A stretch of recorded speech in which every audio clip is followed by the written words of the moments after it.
I've waited 18 months to do this, so I'm really excited. Thanks everyone for coming. My name's Patricia Warby, and I'm a therapist, but I'm also a scientist by training, and I've just come into this field of health and well-being through my own experience. So I'm aiming to take you through a little bit of my story and also some of the theory of what I've learned over the years about the importance of the mind and how it works with the body in the creation of health and disease. So without further ado, let's see if this works. Yeah, so here I am. That's my sort of professional pose. Okay, just a little bit about me then. To begin with, I wrote a book last year, and I did so because I wanted to distill some of these ideas. But I wanted to also tell the story of why I got involved in doing what I now do. And I think something like the first sentence says, I'm a child of the 1970s with a normally dysfunctional childhood. And what I mean by that is that on the surface, I had a very ordinary upbringing. My parents didn't divorce, I wasn't subject to abuse or neglect. But under the surface, I had a lot of things that did actually make me the person I am, a very sensitive person. My father was chronically ill for most of my childhood, and he actually died when I was 19, which was a really big shock to the whole family, even though if any of you have had that sort of experience where you're expecting someone and they're always ill, but you never really are prepared for someone to die, particularly when you are still in the prime of your life. And it was quite a shock for me. And it was the first day of my university term, the first day of the first term, the first year. And so I was asked to come home by my mother. She wanted me to give up and take a year out.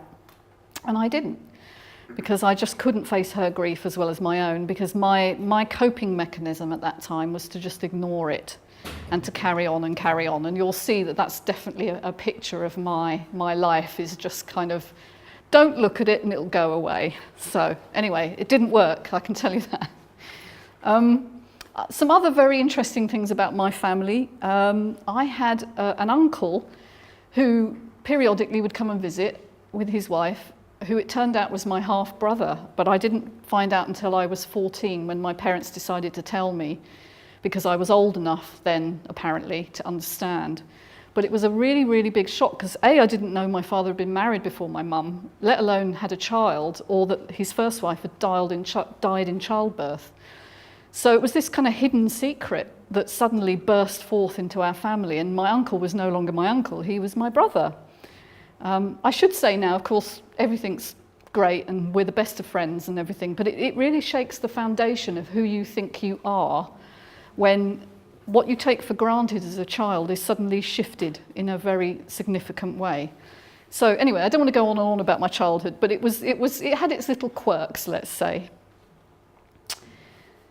So the bereavement and the chronic illness was very, very key to my upbringing. And in fact, I ended up being quite an anxious young adult, although I don't know if anything like you, but you tend to assume the way you are is normal. So I had no idea how anxious I was until I got ill, which actually happened. It has been the greatest learning experience actually when I got ill, but obviously at the time it was really awful. But it has taken me in a new life direction. I got a sort of chronic fatigue style illness when I was about 32, and it knocked me for 6. I basically ended up bedridden for about 3-4 months, and I was being nursed by my mum. I couldn't go out the house, I was agoraphobic. I couldn't walk because I was so fatigued. So it's hard to imagine now that that was the truth, but it really was. But as I say, I don't look at it as a terrible thing. I look at it as it's completely changed my life, and I have come to the realization that a lot of what happens in life leads you into new directions. And so what can be construed as perhaps a disaster actually has a silver lining. Okay, so, and then I wrote this book on trauma and emotional healing. And I remember putting it forward to a few people, you know, I'm going to write this book. Oh, what's it about? Trauma. They're like, really? Are you sure you want to write a book on trauma? That sounds a bit depressing. And I said, no, it's not going to be depressing. It's going to be really exciting, because I realise how important trauma is in the story of healing. And I've come the other side. So I see it as a really positive thing. So anyway, I wrote the book, and that's now out. But you might ask, why trauma therapy? Why have I, of all things, got involved in something that's actually quite painful and difficult? And so here I'd like to just tell you a little story that actually happened to me about 5 years ago, I'd say. I had just trained to be a massage therapist. That's what when I got well, massage was really helpful to me. I found it really beneficial. So I thought, I'm going to become a massage therapist, and that's what I did. And I had been in practice about a year, so I was still really new. And I had a lady come and see me, and she said she wanted some healing for stress, which is what a lot of people come and see you for, of course. And she lay on the table, and as ever, I started to centre the energy over the body. So I just placed a hand over the back of the neck and also on the sacrum. So I just did that, and I very lightly touched the back of her neck, which for most people is rather lovely. You know, it makes you feel safe and secure, and it begins the treatment. But something rather extraordinary happened. She jumped as if I jolted her with a voltage. And then she started to convulse and choke, basically. And blood was coming from her nose as she was choking. And obviously she got off the bed, and I was sort of not knowing what on earth I had done. And it was really scary. In all the training that you get as a massage therapist, you never get... Nobody tells you what to do if somebody is having a flashback, which is what was actually happening in this case. Now, I didn't know much about this at all, but I had the presence of mind in that moment to touch her on the shoulders and just say, you're here and you're safe, because I could see something going on in her eyes that showed me she wasn't really present in the room. She was somewhere else. She was reliving something really extraordinary and not very pleasant. Anyway, it does have a happy ending, that story. We did carry on working together, and she and I actually learnt a lot from each other. She taught me a lot about trauma, and it was her instigation that I actually learnt how to do trauma therapy. And she's healthy today. In fact, I thought she might come today, but she hasn't. But you know, she's managing to lead a really good life. But just to tell you that kind of experience can be more common than you think. And the instance for her was the touch, and I will come back to that. It was the touch that I made on the back of her neck that triggered an old memory, and touch is really, really powerful in rekindling certain memories. So that's why trauma, really. I sort of was led into it by serendipity, really. Now I've got a question. What is the mind? Do we really understand what the mind actually is? I have a few theories which I'm going to put forward, but I'm really open to anything that you have to say or contribute. So please, this isn't, you know, a lecture. It's very interactive, hopefully. So I wonder. Neuroscience tells us that it's the sum total of information flow. It's just a series of electrical impulses that flow along certain neural pathways in the brain and spinal cord. And it's the sort of response of that neural flow. But really, they haven't a clue how mind comes about from that neuronal electricity. If you ask a psychologist, on the other hand, they'll say, well, it's the seat of human consciousness and thought, which is housed in the brain. Because we know, because we've studied the brain, and there's all this electrochemical activity. But then my question is, well, but what about the body? Is there a body element to mind as well? And I'm going to answer that one later on. Medicine, if you ask a doctor, they'll say, oh, I'm sorry, we don't deal with that. So they kind of ignore it completely and avoid the question. So actually, you won't probably get an answer from medicine on that one. They'll probably send you in the direction of a psychotherapist or a psychiatrist. And then I didn't want to leave this one out because you guys are all a bit alternative, and metaphysics, of course, is something that's become really, really key to me now, where we look at something beyond the physical. We look at the energy of mind, and we say that the brain is really just receiving this external signal, which may or may not be in the brain. In fact, it's more likely to be external to the brain. And the brain is simply like a radio receiver or a TV tuner that receives the signal, but the signal isn't in the brain itself. It's external, maybe. And therefore, this external consciousness, when it's tuned into, becomes a singular mind. But of course, that's only while we're alive. And when we die, you could say consciousness returns to source. And so it's really dependent on the quality of this physical housing while we're alive. So those are my sort of ideas. I don't know if any of you have any thoughts on what mind is, or is it too mind-boggling to think about this early in the evening? But they're just a few conflicting ideas. The important thing for you to note is that nobody really knows yet. I think we're going to find out very, very soon. I really feel we're at a real crossroads with our understanding.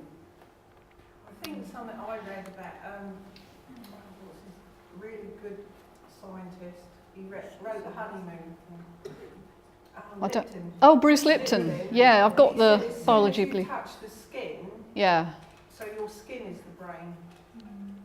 Because oh yes, because of transduction, well, cellular transduction as well. Yeah, yeah. There's all sorts of theories. I'm going to just go a little bit into the brain because I think the brain is a really fascinating part of the body, and particularly when you look at it from an evolutionary viewpoint, which I don't know if any of you ever have, because we tend to assume the human brain is the pinnacle of evolution. But I don't know. I think there are some other very intelligent animals on the planet. But just to look a little bit at the triune brain theory, which shows us that we started with something very primitive in our evolutionary history when we were reptiles, before we evolved into human beings. And the reptilian brain, we still possess that. It's at the base of the current brain, on top of the spinal cord. And it's called the brainstem and the cerebellum, which is this shaded area here. And then over time, we developed a bit more sophistication when we needed to adapt to heat and cold, because reptiles really only are able to heat up in the sun, and then they have to go to sleep after that because they can't modify their body temperature very well. We needed something a bit more sophisticated, and we developed a limbic system, which is in the middle of the brain. And that's a mammalian brain, if you like, from our mammalian ancestors. And we share that with apes and many of the other mammals. And again, that's also still within us. But wrapped around that is, of course, the cortex, or neocortex, which is the big rubbery jelly-like two hemispheres that you've probably all seen in TV programs and things like that. So 3 evolutionary stages, and we possess all 3 of these still. And their intercommunication is really, really key as to how you feel about yourself and the world. We tend to think we're only operating from the cortex, that we're all logical, analytical, reasonable people, until we get into an emotional situation. I'm sure a few people are nodding. I know how I am when I'm because I'm not logical or rational at all. I get completely hijacked by my limbic system. And of course, that turns off the cortex and means that your behavior is coming from a place of survival. And that's why we tend to say awful things to each other. That's probably why Donald Trump appeals to certain members of the population without getting too political. Because they're operating limbically, and he says all the things that they've been thinking, from their emotional brain. What's really, really key for you to understand is that these last two, the limbic system and the brainstem, are unconscious. They're below consciousness. We don't always know why we feel the way we do or why we behave the way we do. And so it's about some people say 95% of our function, of our behaviour, is driven by these unconscious processes of survival, safety, and wanting to be loved, because that's a really strong emotion. Great, isn't it? When you think of it like that we're not actually who we think we are. And in fact, that was one slide I missed out because I thought, I don't want to have too many slides, but who are you? Who do you think you are? And I think that's where illness actually changed my view of myself, because I thought I was logical and I could do anything and I was a really capable person until I got ill. So a little bit more detail then. So the unconscious brain, really, really important. It's in the middle. If I were to do this is obviously a slice through, so it's not easy to show you, but the middle part there is the limbic system.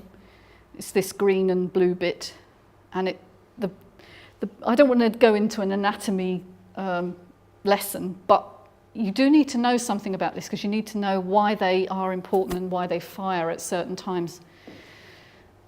The bit I particularly want you to remember is the amygdala, and if you can, the hippocampus, because they're really, really key for memory and stress.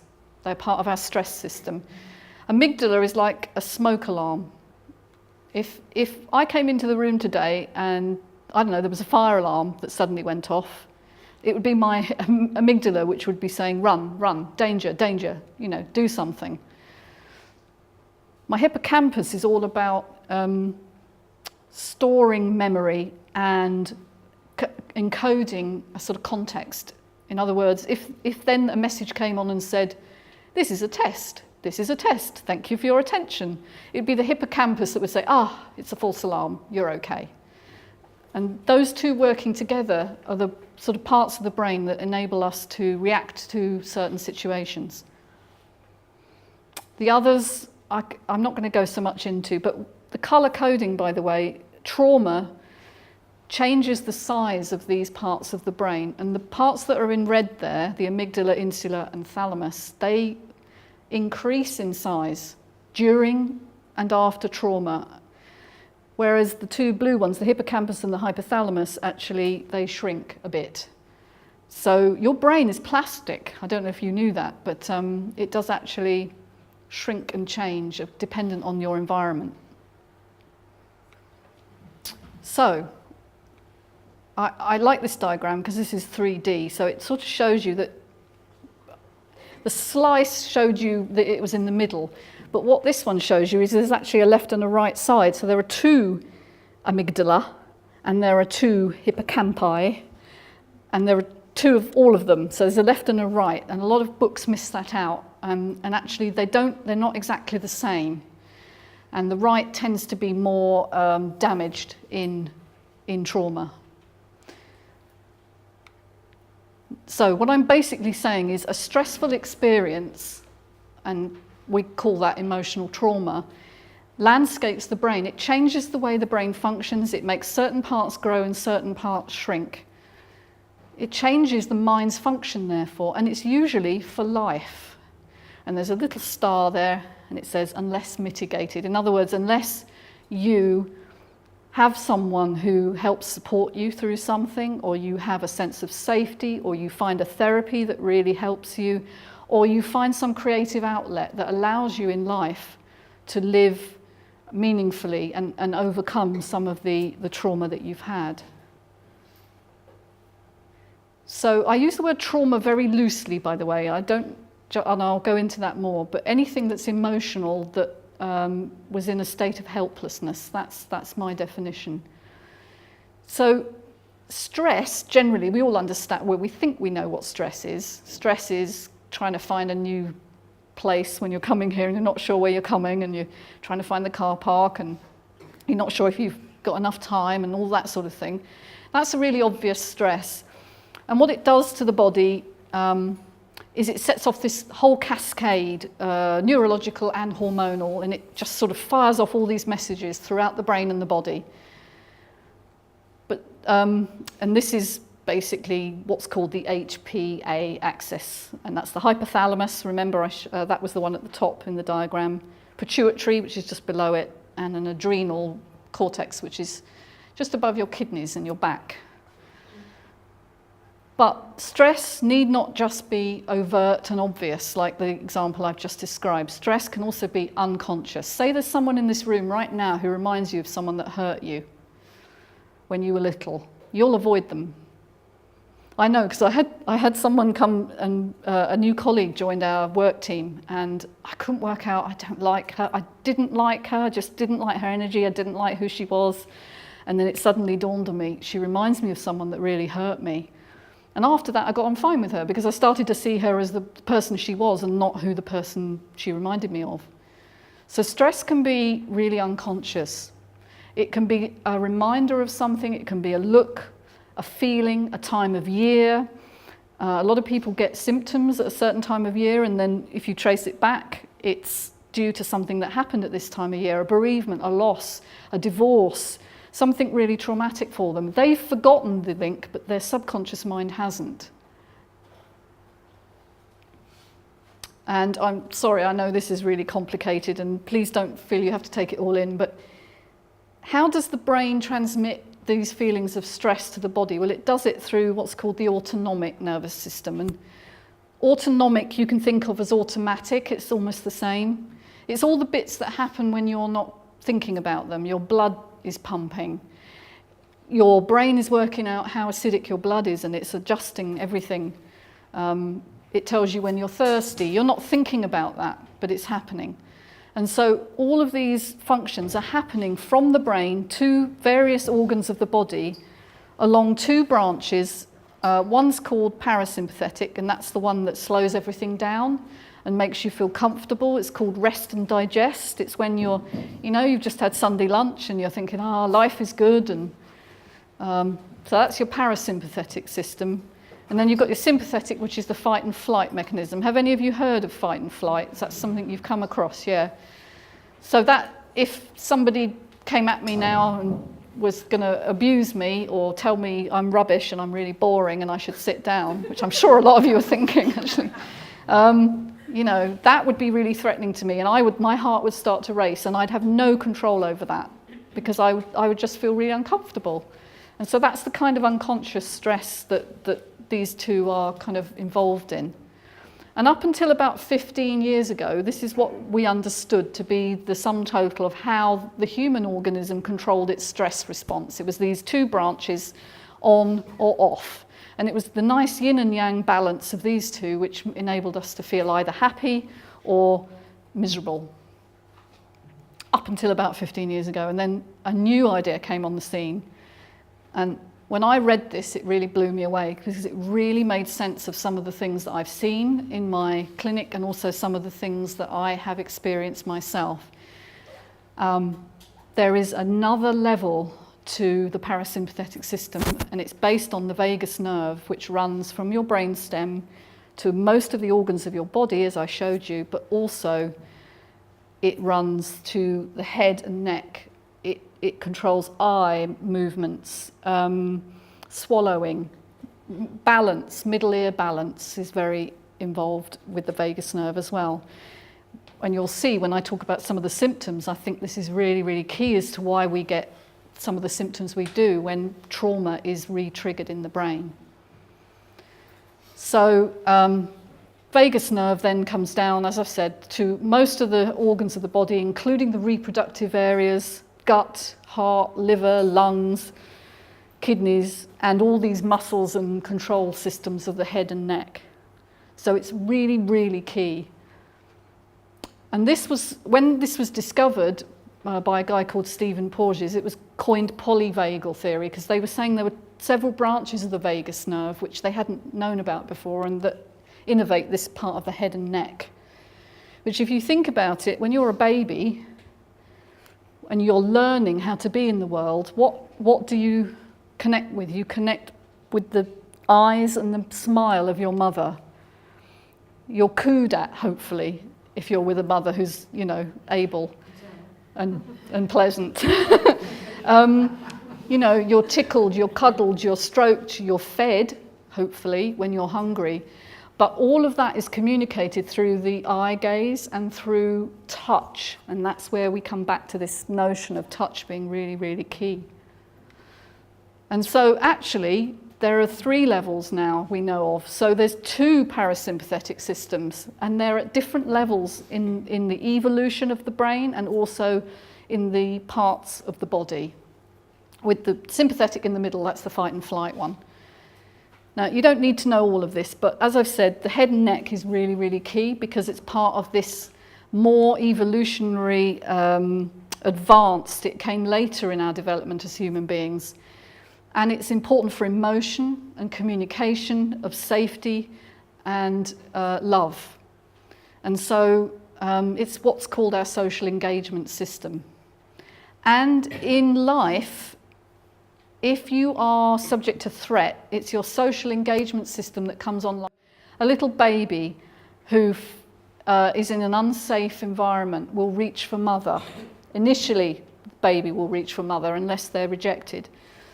They're looking for support and help to make them feel safe again. So that's the first option for a human baby or toddler. But after that, they've got 2 more options, fight and flight, or finally, if that doesn't work, and in childhood it very seldom does because you're not in a control situation where you can normally fight back or run away. You can go into this third dorsal vagal system, which is to do with all these organs below the neck, which is subject to a freeze response. And that's a reptilian state of living. And that, I think, is what happened to me when I had the final straw in my life, which was the final stressor.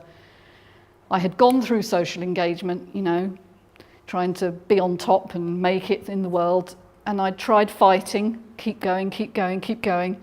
And in the end, my body just said enough, and it went into freeze. And that's when I got fatigue. It's when I got, I shook all the time. I couldn't sleep, terrible insomnia. But so when I read this, you can imagine it's sort of like, that was me. I understand that now. I understand what was going on. My body had just closed down. But the question is, what was the threat for me, and what is the threat for most people?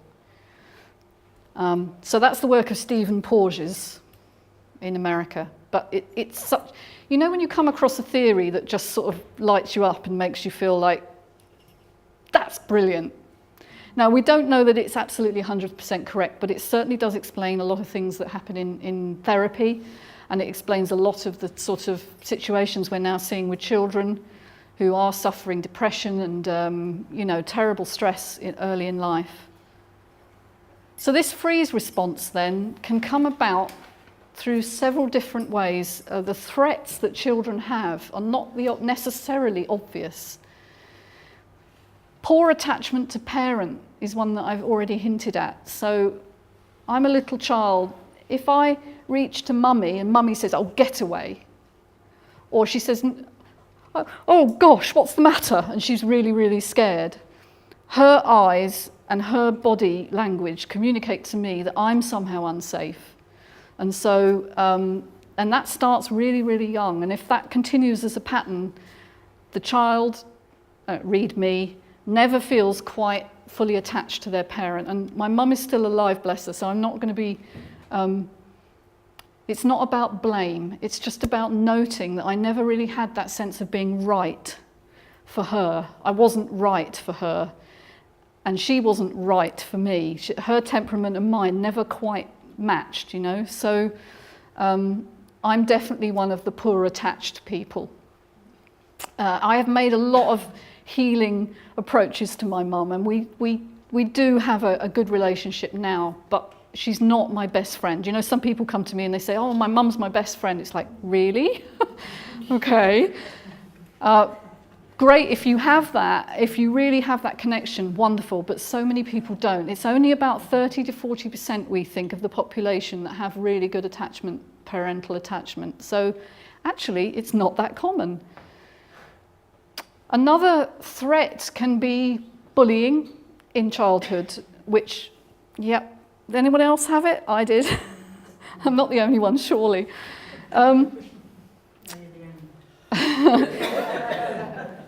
So I was routinely bullied because I was a ginger, you know, as they call them now.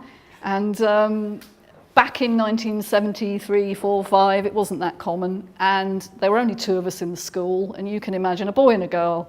So we were always put together. And I can remember, you know, people laughing and staring, particularly when I started to hit puberty and I got underarm hair and that was ginger as well. And you know, goodness me, I mean, I can make light of it now, but life was hell at school. It was awful.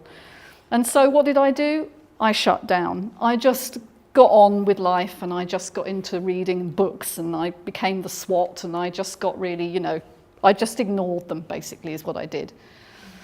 But if that happens to you and you have it routinely, it becomes a cumulative trauma that changes your brain. If you are ignored in any way, that your needs are ignored, I mean, so you somehow aren't met, you aren't held in life, or you're sent away, even worse. A lot of this attachment theory came about through the guy that looked at the children who were evacuated from London during the Blitz, and he found that by far and away the children that stayed with their parents despite all the bombs did far better than the children who were evacuated away from their parents. So there is a lot about being sent away to boarding schools or you know, losing that connection with parents. Sorry, this might be a bit negative at this point. I do get more positive, I promise you. Chronic humiliation, abuse, betrayal, illness, these are all pretty obvious threats. But also observing that in someone else. If you're a child and you observe someone else subject to threat or bullying and that you love that person and they are significant to you, that is a trauma for you because it's a vicarious trauma. You're seeing it and you're feeling as if you need to do something.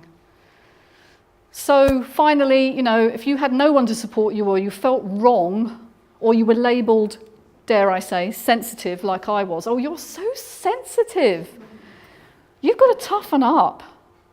And I was. Oh my God, I still am. If somebody, you know, tells me, yeah, I didn't like what you did there, I'll be like, oh, really? It's awful for me. I don't suffer criticism well. I still like it. So all of those things can happen early in life. The point is, I should have said, is that your brain is still forming before the ages of about 22, 23. And guys, your brains are a bit slower than the ladies here. Yours form about 25, 26, you're fully mature.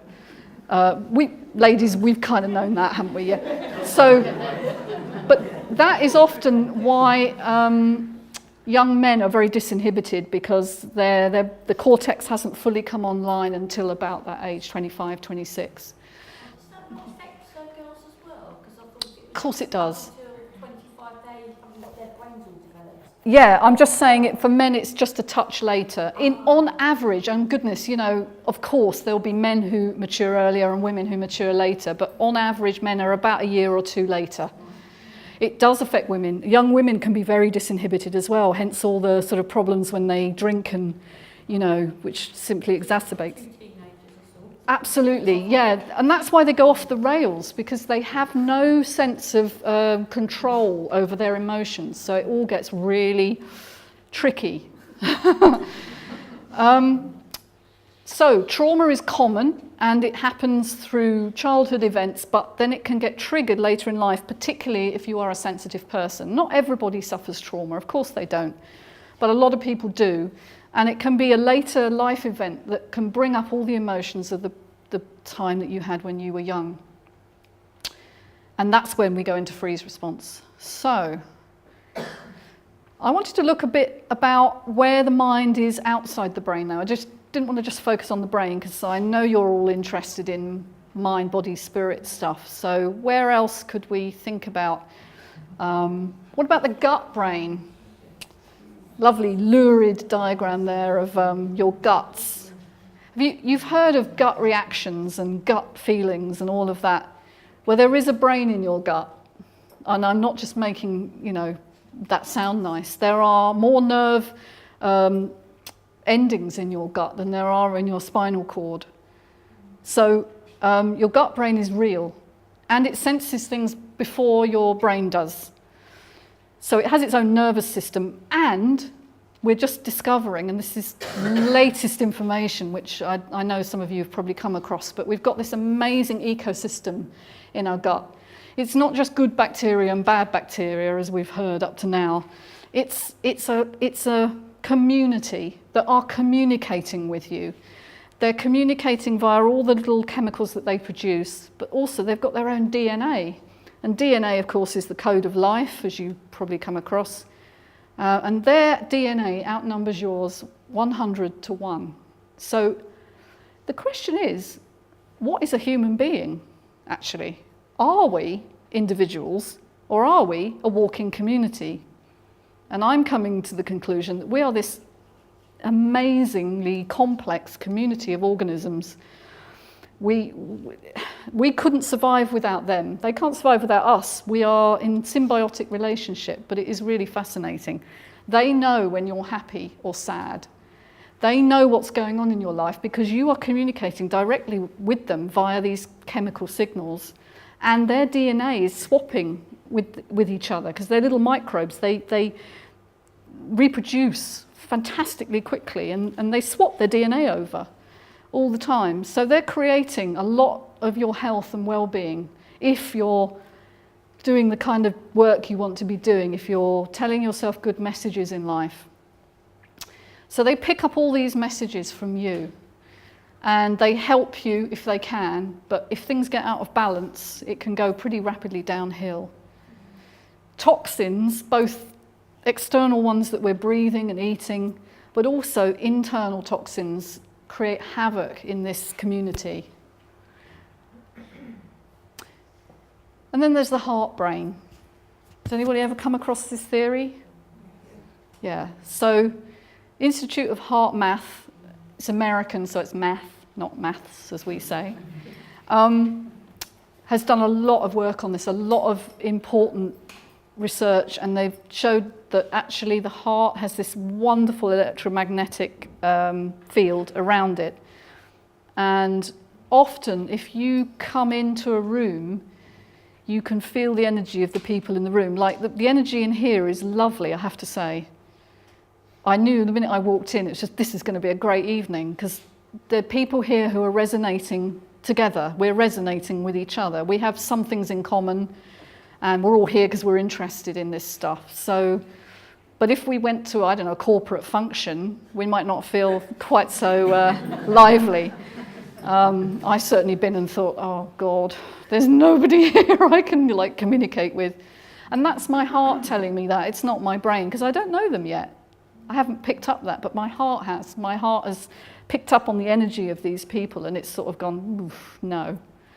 So they've shown, in fact, that if you show a person pictures on a computer screen very, very quickly, though they have very little time to react to them, you've got two sorts of pictures. You've got fluffy kittens and ducklings and nice things, and then you've got rather disturbing images that pop up in the middle of those. And you ask the person to kind of wear an electrode on their wrist so that you can tell the stress response. You can actually show that the heart knows before the computer brings the screen up which picture it's going to be, whether it's going to be stressful or friendly. Yeah?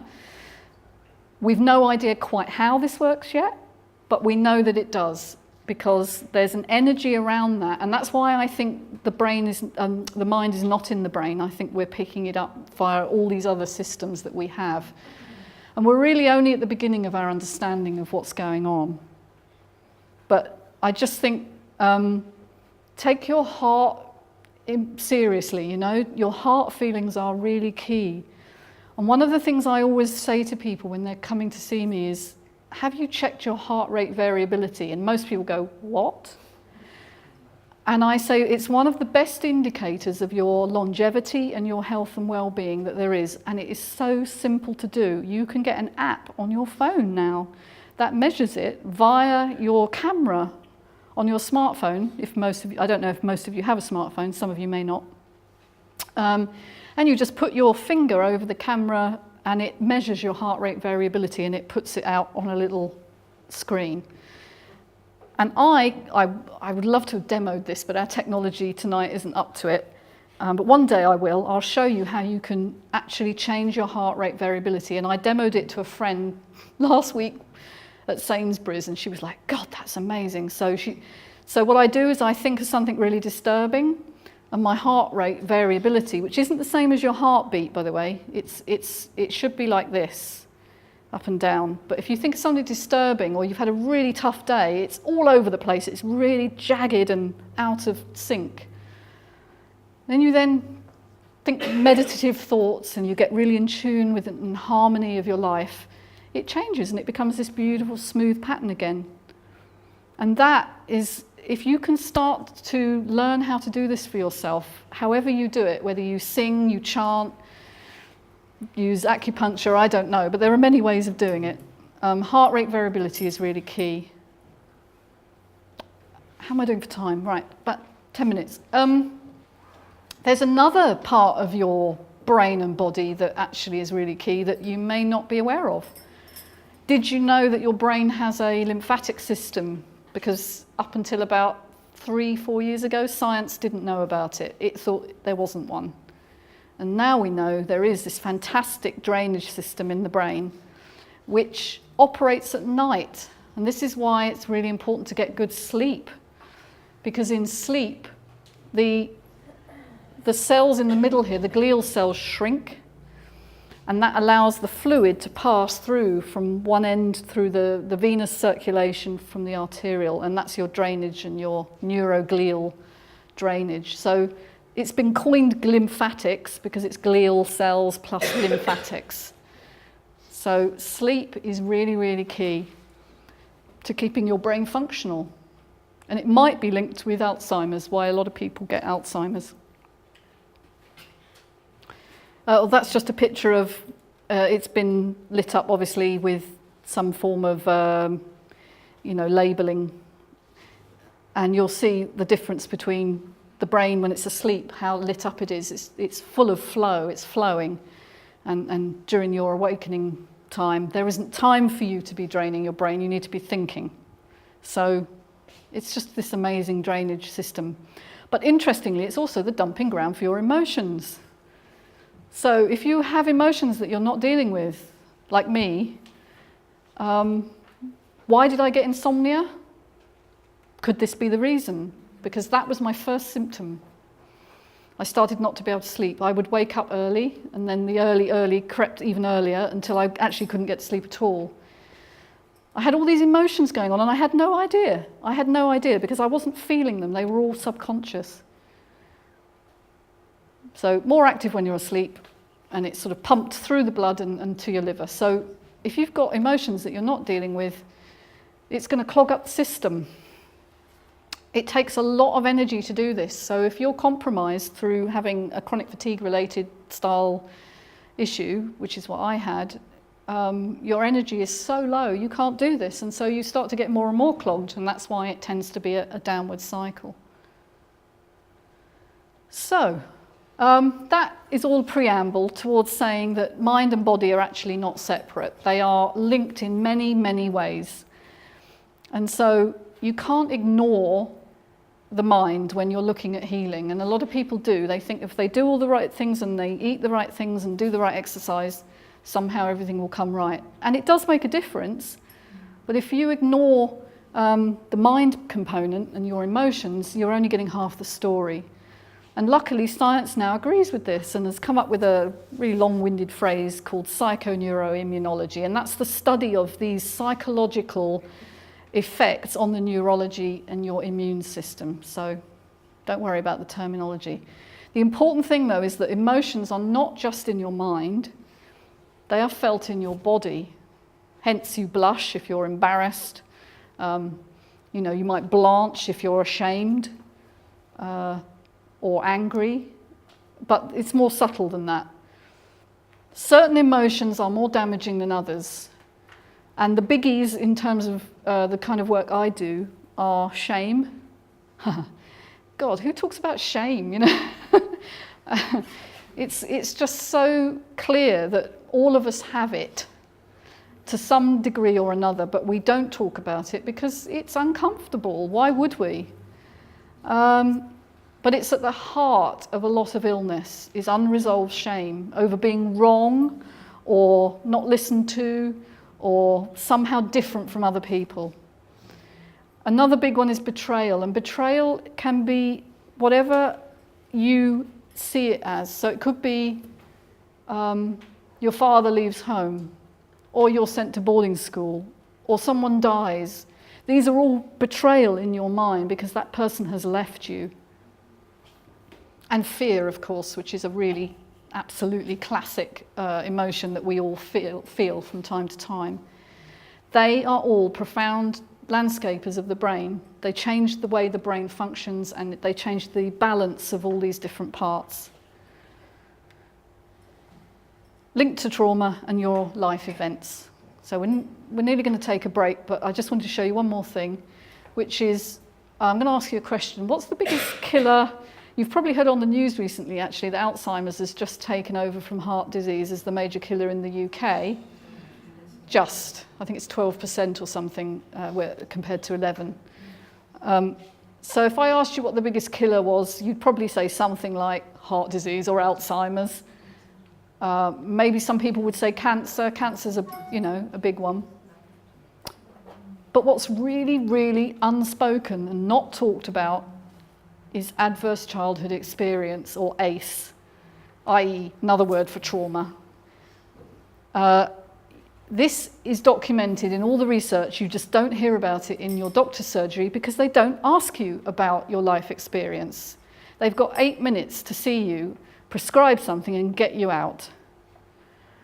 But if you looked at the experience of people who have the most health issues, you'll see that this adverse childhood experience triples your lifetime risk of heart disease. So yes, you might die of heart disease, but what's really killed you is unresolved emotional trauma. There's a 20-year difference in life expectancy between the people who have the most compared to the least. You don't believe me, I'm sure, but have a look on TED, the TED Talks, if any of you have come across TED. It's a wonderful resource and loads of stuff on there. And Nadine Burke-Harris does a wonderful TED Talk on this subject. And Nikki Greatrix, she's a nutritionist and she does a lot of talks as well on it. And it's really incredible. But because of the stress response to your body, you suddenly get more disease. And so it's actually something we really need to look at. And I just put this up. I know it's really difficult to read, but I've highlighted one here. This is the questionnaire that they gave to people when they did the ACE study. Okay, it's called your ACE score. While you were growing up, during the first 18 years of your life, and then it asks you 10 questions. And some of these are really obvious. Did people hit you, swear at you, push, grab, slap you, touch you? You know, it's about horrible things. But there's some here that I think you might not have been aware of as trauma. And this one says, did you often or very often feel that no one in your family loved you or thought you were important or special?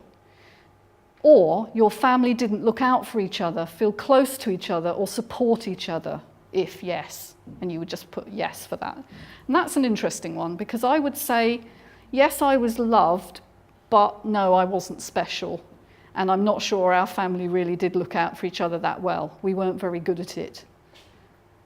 And the other one, which is interesting, I think, is, was your mother or stepmother pushed, grabbed, slapped, hit? And this is what I was referring to earlier about a child observing something and taking that on for themselves, and kids often do. It's vicarious trauma. It's observing someone that you love having a difficult time. And that's how they did it anyway. But there has been some criticism because they've missed out bereavement, they've missed out accidents, which are also significant for people, and being sent away, as I described. And they were all in my study. When I did my study a couple of years ago, I sort of used this, but then I changed it to include those things too.